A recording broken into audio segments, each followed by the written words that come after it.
Yung ginagawa mo po every Saturday, you have to grow slowly and monetize slowly.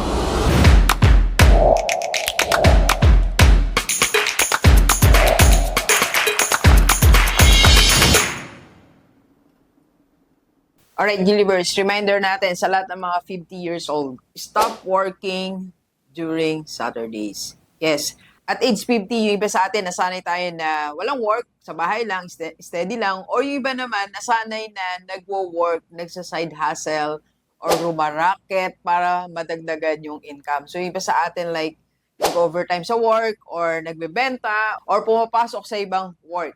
So, we are using our Saturdays to earn additional money. Tama po? Para maging maginhawa yung retirement natin. So, ginagamit natin yung Saturday natin ngayon to earn money. Pero alam nyo ba, ang reminder ni Rockstar, ang side hustle every Saturday is not really the key para magkaroon tayo ng maunlad na retirement. So, it's not about side hustle. It's about ownership. So, start building something for yourself every Saturday. Stop your side hustle at wag na tayong rumakit-raket pa every Saturday. Alam niyo, nung nag-start po ako, syempre nangarap din ako magkaroon ng additional income. Ang ginawa ko talaga is Saturday ay rumakit tayo.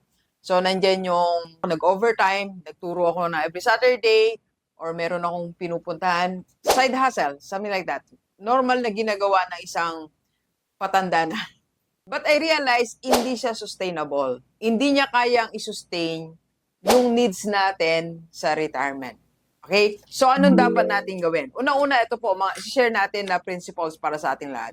First, Saturday is not for hustle. It's for ownership. So, you start building or start using your 52 Saturdays to build something that you own. So, nung nag-start po si Rockstar na magkaroon ng YouTube channel, I build Rockstar. Lahat po yan naganap every Saturday. So, I shifted from hustling na binabayaran ako per hour, I build my YouTube channel every Saturday. Nag-vlog ako, nagpunta ako sa different businesses pa ako noon, small business owners sa mga barangay. And eventually, eto na, napaunlad na natin yung ating YouTube channel. It became sustainable na nakatulong sa atin, I'm sure, hanggang sa retirement ni Doc. Okay? So, whatever is that one thing that na gusto mo, pwedeng you can also build your YouTube channel, or you can start writing your book na gusto mong gawin, or you can start your business. Basta ang isipin mo, ang Saturday ko is building ownership, not side hustle. Second principle, choose lightweight project, not the heavy one. Kasi alam ko, most of us, no, siguro 90% at age 50, tayo po ay may work po tayo. So, on Saturday lang talaga yung free day natin. So, yung ownership na sisimulan mo, whether business, a project, or kung anong gusto mong simulan na alam mo makatulong sa retirement mo, light lang. So, hindi ka mag-i-start ng business na alam mong kailangan mo ng maraming tao, alam mo na mahirap i-operate. So, you start, una-una, something that you know. Yung alam mo na, like, when I started my YouTube channel, yung alam ko lang sinishare ko. Sinare ko how to embrace transformation. That was my first topic. Then, eventually, nag-share na tayo about school, then about small businesses, then about mindset. Kung ano yung nalaman ko through my experience and reading a lot of books, yun lang po ang sinare ko. So, kung ano yung alam mo ngayon, doon ka magsimula. And second, you start with what you believe. Kung anong pinaniniwalaan prinsipyo, doon ka mag-start.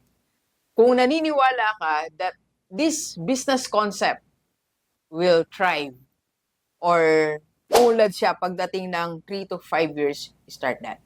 So, something you know and something you believe.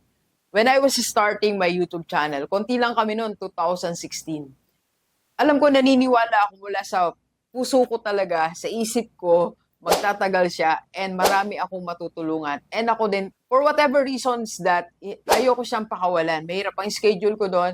I was full-time principal and may mga iba pa tayong responsibility sa school. Pero ayokong bitawan yun that time. Kasi naniniwala ako it will create impact. Not only sa akin, not only my family, but also to my followers. So kung anong pinaniniwalaan mo, doon ka muna mag-start. It's so easy to start something na pinaniniwalaan natin.